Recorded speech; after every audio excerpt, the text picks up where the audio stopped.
All right, good morning again, interwebs. Chuck fights cancer. Chuck Jackson here. March 21st, Anal Cancer Awareness Day. And in honor of Anal Cancer Awareness Day, I want to talk a little bit about how we found my anal cancer, right? And I know we've touched on this, but I'm going to give you the full story, even if it goes longer than 3 minutes. But I'll try to keep it as brief as possible. In 2022, it was a big year for my family. We were living in New York.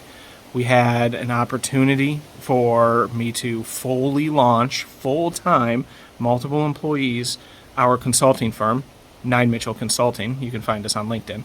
Shameless plug.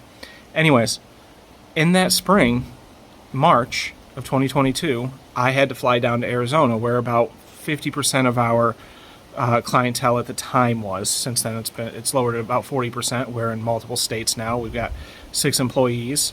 It's going well. But in March, I had to fly down, meet with a couple of clients, do some tours. We work in the healthcare space, so we try to help small and mid-sized providers do what they do, but better. And March 19th was my fly home day. I had been down here about a week. It was during spring break. Everything was hectic, and everything seemed fine. I'm on the plane. It's a Southwest Air flight from Phoenix direct to Buffalo, land in Buffalo, drive home. So it's about 4.5 hour flight. I'm sitting in the aisle row like I always do, so I got a little space with my right arm because I'm not a small guy, and I'm typing away on my laptop. We're about halfway through the flight, typing away, everything's good. I just get this lightning, this shooting pain down from my lower back, down my left butt cheek, right out my toe. And because I'm in the industry I'm in, even though I've never experienced it, I'm like, oh wow, my old overweight ass just experienced some sciatica pain, right? It's pretty obvious what it is. I had to stand up, walk around a little bit, and just try and get comfortable. Made it home from the flight. That was March 19th, 2022. I saw my PCP May 6th, 2022. Up in Rochester, New York, there are significant delays in getting in with primary care providers, and that was already an appointment I had set up from around December when I was looking for a new one. Anywho, May 6th, go in, see her. She sends me for some imaging, and they discover that I do have a bulging disc in one of my lumbar spots. I don't remember which one. L5 rings a bell. I might be wrong, but it's in that general area. I do have a bulging disc. They send me to physical therapy. Start physical therapy June 12th, 2022. Everything seems to go well. I get a little bit of relief, learn some exercises. I do those exercises throughout the course of the week. Go the next week, June 19th.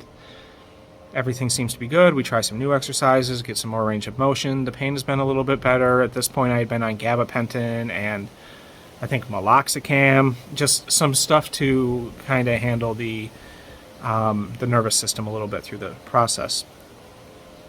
June 19th, second session, everything's good. It was a morning session. Go home, work, do everything I'm going to do. About 6:30 at night, right after dinner, I'm walking in the kitchen, and I just get this excruciating pain. And it's not shooting down my leg so much as localized just to the left of my tailbone, kind of up to the right of my left butt cheek, kind of where that butt dimple is, if you're familiar with anyone that has those. And it's just nagging at me, and it's causing me tears. It was so bad.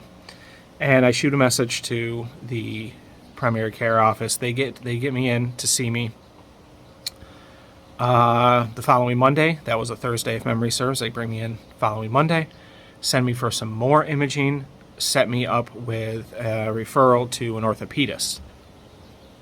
Excuse me, hair. The orthopedist sees me on, give or take, July 15th. It was the dead center of the month. I can't remember exactly what day it was. And we're talking about my symptoms, and and we're looking at the imaging. He shows the bulge. The bulge is in a slightly weird direction. It doesn't usually go in the direction that it is, but he says, it can cause most of the symptoms I had. And I said, but doc, I've got 3 other symptoms, and it's bladder related. It's butt related, I guess you would say. It's just the way my my glutes were always in pain, and I couldn't seem to stretch them. None of the exercises work. And I'll share it. Some erectile things. Let's just say little Chuck wasn't working the way that he ought to have been at this time, right? It's a spinal thing, so, that could be it.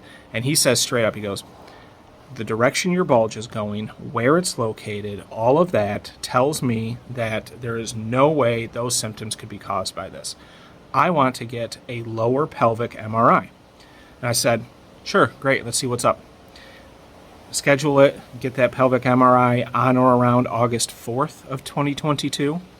And I get the results the next day. I get the call. There is a tumor measuring roughly 10 centimeters by 4 or 5 centimeters in the area just outside my rectum, to the left of my rectum, just kind of in the lymph node farm that's sitting right there.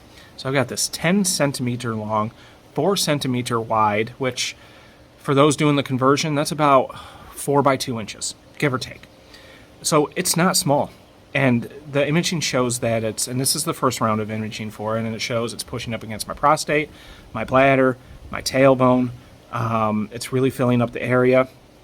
The next Friday, I go in, see the rectal surgeon up there in Rochester, and he does a flexible scope and takes a couple of biopsy samples.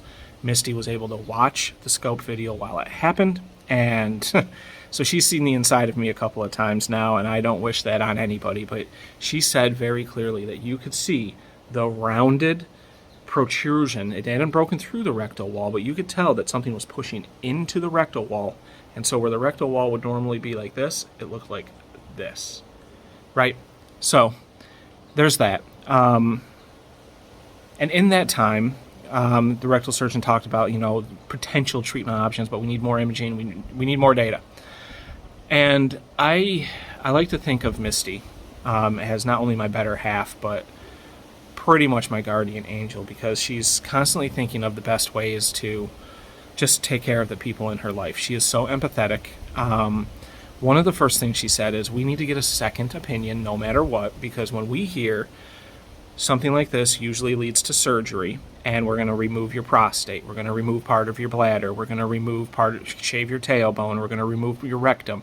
If it's too close to the anus, we're going to remove that, and you're going to have 1 or 2 bags for the rest of your life. And when we hear that, even as a worst case scenario, she says, let's get a second opinion. So she sets me up with the Mayo Clinic.